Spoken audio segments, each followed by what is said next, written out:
semuanya, perkenalkan nama saya Tiara Ninovelika Manalu dengan NIM 2005072068. Saya dari kelas BK5E, jurusan Akuntansi, Prodi Keuangan dan Perbankan di Politeknik Negeri Medan. Di kesempatan kali ini, saya akan membuat video mengenai kajian komprehensif atas implementasi laporan keuangan pada PT Bank Danamon Indonesia periode 2020-2021. Pertama-tama, saya akan membahas mengenai profil perusahaan dari Bank Danamon. Bank Danamon berpusat di Jakarta dan Bank Danamon didukung oleh 846 jaringan kantor cabang konvensial, unit syariah, dan kantor cabang anak perusahaan. Bank Danamon didirikan pada tanggal 16 Juli 1956 dengan nama PT Bank Kopra Indonesia. Pada tahun 1976, nama bank ini berubah menjadi PT Bank Danamon Indonesia.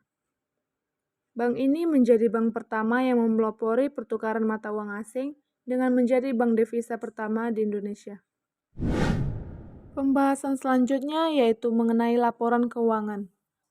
Laporan keuangan adalah catatan informasi keuangan dari suatu perusahaan pada suatu periode akuntansi. Keberadaan laporan keuangan dapat digunakan untuk menggambarkan kinerja perusahaan, khususnya dalam bidang keuangan. Terdapat 4 komponen laporan keuangan. Yang pertama ialah laporan posisi keuangan, yang kedua laporan laba rugi, yang ketiga laporan perubahan ekuitas, dan yang terakhir adalah laporan perubahan arus kas. Laporan posisi keuangan.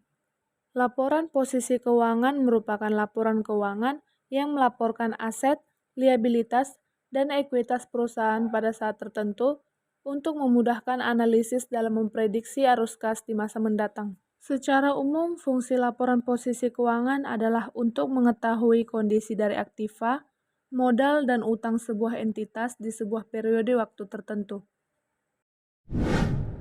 Dalam laporan posisi keuangan, terdapat 2 jenis aset, yaitu aset lancar dan aset tidak lancar.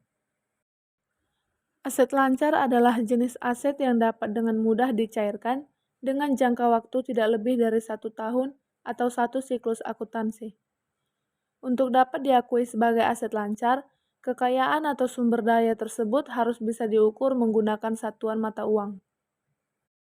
Sedangkan aset tidak lancar adalah aset yang memberikan manfaat secara ekonomi kepada perusahaan dalam jangka panjang. Periode waktu perolehan manfaat ini umumnya lebih dari 1 tahun. Pada laporan posisi keuangan PT Bank Danamon Indonesia periode 2020-2021, kita dapat melihat seluruh aset yang dimiliki perusahaan. Pada akhir laporan posisi keuangan, terdapat seluruh jumlah aset yang dimiliki oleh PT Bank Danamon Indonesia, di mana pada akhir 2020, total aset Bank Danamon ialah 200 triliun 890 miliar 68 juta rupiah. Dan pada tahun 2021, Bank Danamon memiliki total aset sebesar 192 triliun 239 miliar 698 juta rupiah. Setelah melihat total aset dari 2 periode, kita dapat melihat perbandingan dari total aset tersebut, di mana pada tahun 2021 mengalami penurunan sebesar 8 triliun 650 miliar 370 juta rupiah. Selanjutnya adalah liabilitas. Liabilitas adalah suatu kewajiban yang dimiliki seseorang atau perusahaan yang harus dibayar berdasarkan periode waktu tertentu. Pada laporan posisi keuangan PT Bank Danamon Indonesia periode 2020-2021, kita dapat melihat seluruh jumlah liabilitas PT Bank Danamon pada tahun 2020 ialah 157 triliun 314 miliar 569 juta rupiah, dan pada tahun 2021 ialah 147 triliun 156 miliar 640 juta rupiah. Setelah melihat total liabilitas dari 2 periode, kita dapat melihat perbandingan dari total liabilitas tersebut, di mana pada tahun 2021 mengalami penurunan sebesar 10 triliun 157 miliar 929 juta rupiah. Selanjutnya adalah ekuitas. Ekuitas adalah jumlah aset atau harta yang bisa dikembalikan kepada pemilik perusahaan apabila perusahaan dilikuidasi dan semua kewajiban utangnya sudah terbayar. Pada laporan posisi keuangan PT Bank Danamon Indonesia periode 2020-2021, kita dapat melihat seluruh jumlah ekuitas PT Bank Danamon pada tahun 2020 ialah 43 triliun 575 miliar 499 juta rupiah, dan pada tahun 2021 ialah 45 triliun 83 miliar 58 juta rupiah.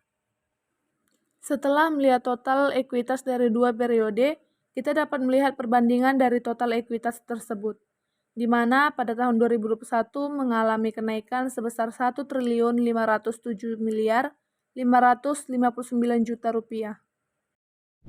Selanjutnya adalah laporan laba rugi.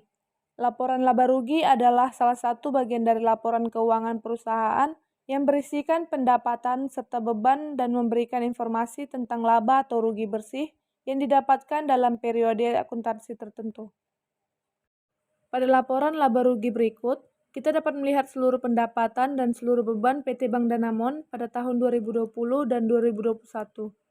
Setelah pendapatan dikurangi beban, maka kita dapat melihat laba bersih yang didapat oleh PT Bank Danamon, di mana pada tahun 2020, Bank Danamon mendapatkan laba bersih sebesar 1 triliun 88 miliar 942 juta rupiah, dan pada tahun 2021, laba bersih yang didapat ialah 1 triliun 669 miliar 280 juta rupiah.